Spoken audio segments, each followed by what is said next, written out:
शंकरं शंकराचार्यं केशवं बादरायणं सूत्रभाष्ये कृतो वंदे भगवन्तो पुनः पुनः। ईश्वरो गुरुरात्मेति मूर्तिभेद विभागिने व्योमवद्व्याप्तदेहाय दक्षिणामूर्ते नमः।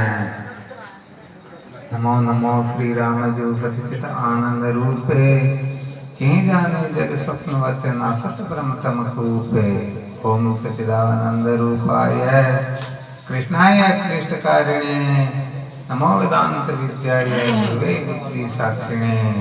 प्रपंचो यदि विद्यते निवर्तेते न संशय माया मात्रमिदं द्वैतम् अद्वैतं परमार्थतः। न निरोधो न च उत्पत्ति न बद्धो न च साधक न मुमुक्षुर् न विमुक्तः तेषा परमार्थता। तावद् गर्जन्ति शास्त्राणि चम्बूका विपिने यथा न गर्जति मासक्रियावद् वेदान्त केसरी। ओम पूर्णमदः पूर्णमिदं पूर्णात् पूर्णमुदच्यते पूर्णस्य पूर्णमादाय पूर्णमेवावशिष्यते। ओम शांति शांति शांति। सच्चिदानंद गुरुदेव की जय हो। पूज्य भगवत्पाद आदि गुरु श्री शंकराचार्य जी महाराज की जय हो। समस्त संत महापुरुषों की जय हो। मैं सूक्ष्म से सूक्ष्म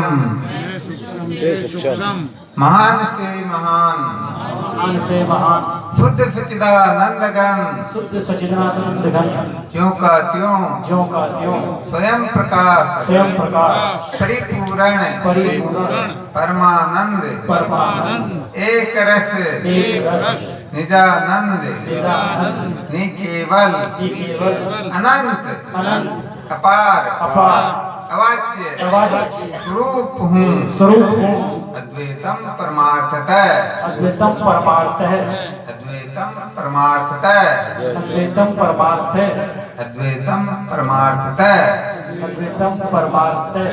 चलो 3 बार शिवों का डंका भी लगा लेते हैं। शिवो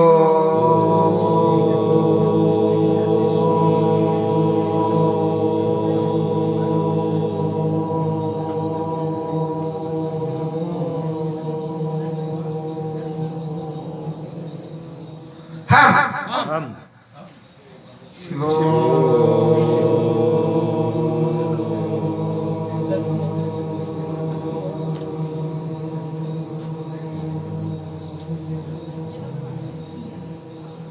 हम शिवो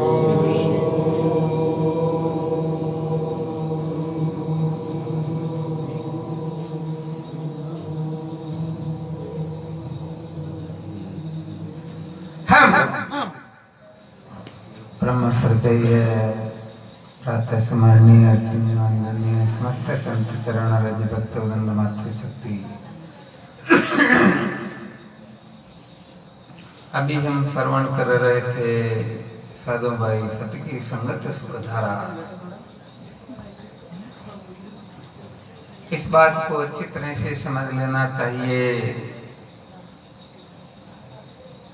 समस्त शास्त्रों का परम तात्पर्य जो है वह जीव को सदा सदा के लिए समस्त बंधनों से मुक्त करके ऐसे परमानंद को प्राप्त करवाना है जिसको प्राप्त करने के पश्चात कुछ करना जानना पाना छोड़ना शेष रहता ही नहीं।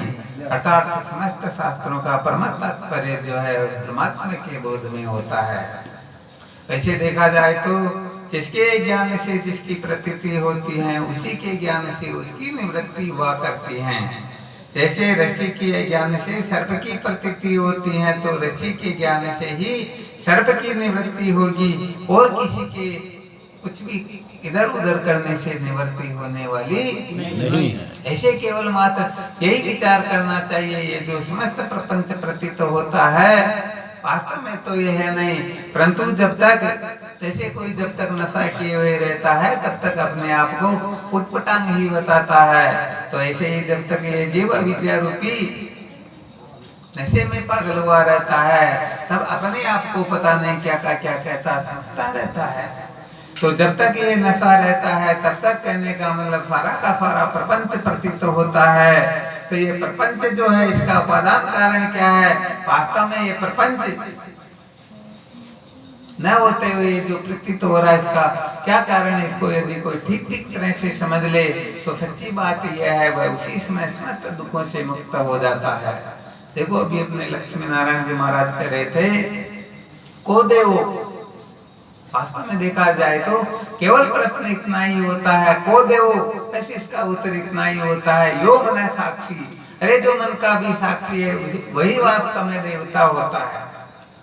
अरे जो मन की जानता उसी को तो देवता कहते हैं, उसी को तो भगवान कहते हैं। और मन की कौन जानता है? केवल मात्र मूल प्रश्न यही है, इस संसार के अंतर्गत जितने भी प्राणी हैं मैं कौन हूँ इसको ठीक ठीक तरह से नहीं जानते हैं। इसीलिए जगने से लेकर के सोने तक, जन्म से लेकर के मृत्यु तक ये बेचारे रोते ही रहते हैं, इनको कभी भी शांति मिलती ही नहीं। अतः केवल और केवल मात्र समझना है तो इतना ही समझना है कि वास्तव में मैं क्या हूँ, मैं कौन हूँ, परमात्मा क्या है, जगत क्या है। इन तीन बातों को यदि कोई विधि पूर्वक साधन संपन्न होकर के श्रोत्रिय ब्रह्मनिष्ठ गुरुदेव के सानिध्य में जानने व जान ले तो वह समस्त दुखों से मुक्त हो जाता है। फिर ये अविद्या आदि जो क्लेश है स्वप्न में भी उनका कुछ बिगाड़ नहीं सकते हैं। तो आत्मा तत्व को न जानने के कारण ही सारा का सारा प्रपंच है, ये सारा का सारा झगड़ा झमेला जो है, ये नामात्मक प्रपंच जो प्रतीत हो रहा है, केवल और केवल मात्र परमात्मा के यथार्थ बोध न होने से, आत्मा को ठीक ठीक न जानने के कारण ही सारा का सारा प्रपंच प्रतीत होता है। यदि कोई ठीक ठीक तरह से आत्मा को जानने वत जान ले, समझो वह उसी समय समस्त दुखों से मुक्त हो जाता है। जैसे स्वप्न से जग जाने पर बताओ फिर स्वप्न के दुखों का लवलेश मात्र रहता है क्या? नहीं। अरे जगने के पश्चात तो स्वप्न के पदार्थों का अत्यंत अभाव हो जाता है, वास्तव में न भूतो न भविष्य ऐसा निश्चय हो जाता है। अतः जैसे स्वप्न से जगने पर कुछ भी शेष नहीं रहता, ऐसे ही जो जीव अपने वास्तविक स्वरूप में जग जाता है तो समझो वह सदा सदा के लिए कृतार्थ हो जाता है। तो यहाँ पर एक बड़ी मार्मिक बात बताई गई है, जानने वत जानने का नाम। क्या बताया? जानने। हाँ, जानने वत जानने का ये बड़ा महात्म्य है। लोग जानते तो है परंतु जानने वत नहीं जानते हैं, इसलिए अविद्या निवृत्त नहीं होती है, बल्कि अभिमान इतना बढ़ जाता है कि कहने का मतलब पागल होकर के भटकने लग जाते हैं।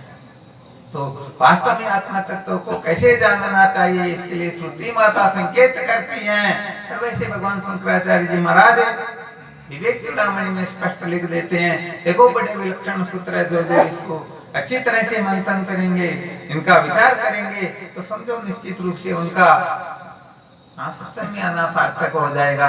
वरना ऐसा मत समझना कि हम सत्संग में बैठ गए तो हमारा जीवन सार्थक हो जाएगा। सच्ची बात तो यह है, जब तक यह सत्संग अपने हृदय में नहीं बैठेगी तब तक काम चलने वाला नहीं है। 1000 लाख करोड़ वर्ष तक बैठे रहो, बैठने से काम कभी चलता ही नहीं। तो भगवान शंकराचार्य जी महाराज लिखते हैं, श्रुति प्रमाणिक मत स्वधर्मनिष्ठा तयेव आत्मा विशुद्धि रसे विशुद्ध बोधे परमात्मा वेदनम तदेव संसार समूलनाश। अर्थात श्रुति प्रमाण में जिसका दृढ़ निश्चय होता है उसी की स्वधर्म में निष्ठा होती है, जिसकी स्वधर्म में निष्ठा होती है उसी का अंतःकरण शुद्ध होता है, जिसका अंतःकरण शुद्ध होता है उसी को तत्व का ज्ञान होता है, और जिसको तत्व का ज्ञान होता है उसी का जन्मनादिक संसार दुख निवृत्त होता है। इसके सिवाय काम चलने वाला नहीं है। तो सर्वप्रथम मूल मंत्र बताया गया श्रुति प्रमाणिक मत, अर्थात तो श्रुति माता को प्रमाण समझते हैं, सचमुच में वे ही अविद्या के बंधन से मुक्त हो सकते हैं। वरना करोड़ करोड़ करोड़ करोड़ उपाय कोई क्यों न कर ले, कभी भी अविद्या के बंधन से मुक्त नहीं हो सकते। ये कहने का मतलब समझो एक तरह से मोर छाप लगा दी गई। तो भाई देखो यहाँ पर थोड़ा ठीक प्रकार से समझना होता है, अपनी अक्ल में होशियारी से काम नहीं करना होता है। श्रुति माता का कथन है, न कर्मणा न प्रजया न धनेन त्यागेने के मृतत्व मानसु। न तो कर्मों से मोक्ष होती है, न धन से होती है, न भोगों से मोक्ष होती है। फिर भी हम कहने का मतलब कर्म धन भोग के पीछे ही पड़े रहते हैं, यही अविद्या होती है, यही नासमझी होती है।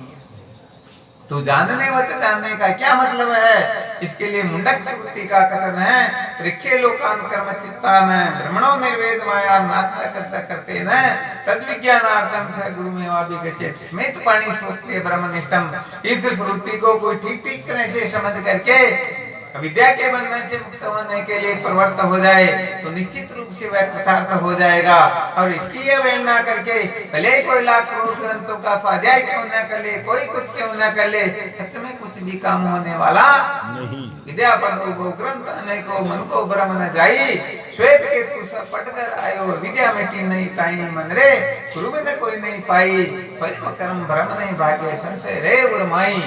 त्यागी होकर वन वन डोले, चित्त चंचल नहीं थाई, व्यास पुत्र सुखदेव कही जे जनक मिला बताई, मन रे गुरु बिन कोई नहीं पाई। तो सबसे पहले परीक्षा करनी होती है। क्या करना होता? परीक्षा करनी होती है। किसकी परीक्षा? अर्थात कर्म से, धन से, भोग से तुम्हें क्या मिलता है, क्या नहीं मिलता है। हम जो शाश्वत सुख चाहते हैं, क्या संसार के भोग पदार्थों से, अनात्म पदार्थों से, त्रिलोकी के ऐश्वर्य से मिल सकता है या नहीं। अर्थात परीक्षा करने का मतलब होता विवेकादि साधनों की जागृति होना। जिसके हृदय में ठीक ठीक विवेक जागृत हो जाता है, समझो काम हो जाता है। देखो अभी सुन रहे थे साधु भाई, सत की संगत सुख धारा, कोई देख ले ये सत्संग सुख की धारा है, तो क्या फर्क पड़ता, थोड़ी देर सत्संग में बैठ लेंगे, बाकी 23 घंटे तक मौज मस्ती करे, उल्टे सुलटे करे। अरे भाई काम चलने वाला वास्तव में होता नहीं है। वास्तव में सत्संग उसी का नाम होता है, कुसंग के सम्यक त्याग का नाम। अर्थात सर्व दुखों की निवृत्ति और परमानंद की प्राप्ति केवल सर्व दुखों की निवृत्ति ही नहीं कहा गया है, परमानंद की प्राप्ति ही नहीं कहा गया है, मोक्ष का स्वरूप बताया गया है सर्व दुखों की निवृत्ति और परमानंद की प्राप्ति।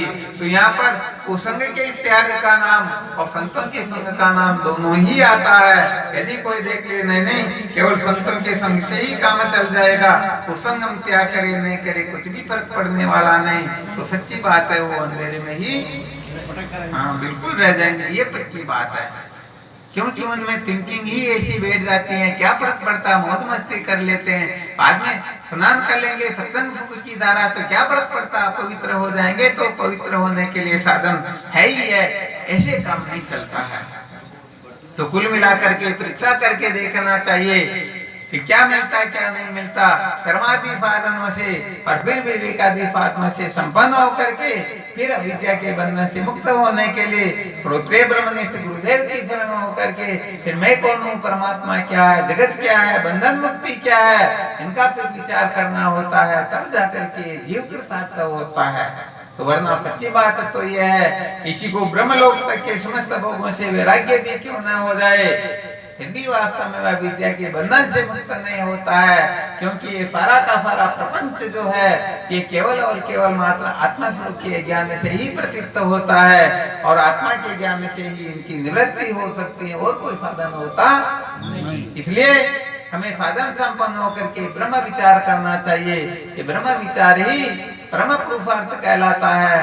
भगवान शंकराचार्य जी महाराज जी ब्रह्मसूत्र के जिज्ञासाधिकरण भाष्य में सबसे पहले यही बात लिखते हैं, ब्रह्मावगति ही पुरुषार्थ है, अर्थात ब्रह्म साक्षात्कार ही परम पुरुषार्थ है। ये बाकी सब क्या है, मोक्षार्थी पुरुष ही दुनिया में श्रेष्ठ नर है, धर्म अर्थ काम वाले पशु के समान चरे, ये तो बेचारे पशुओं के समान विचरण करते रहते, इनका कोई बड़ा विशेष महत्व नहीं होता है। अरे भाई जिन्होंने ठीक ठीक तरह से जान लिया यहाँ पर रस्सी है, सर्प नहीं है, परंतु जो नहीं जानता है वह दुष्ट प्रकृति का होगा तो डंडा लेकर के मारने के लिए जाएगा, और धार्मिक प्रवृत्ति का होगा तो दूध का कटोरा लेकर के पिलाने के लिए जाएगा।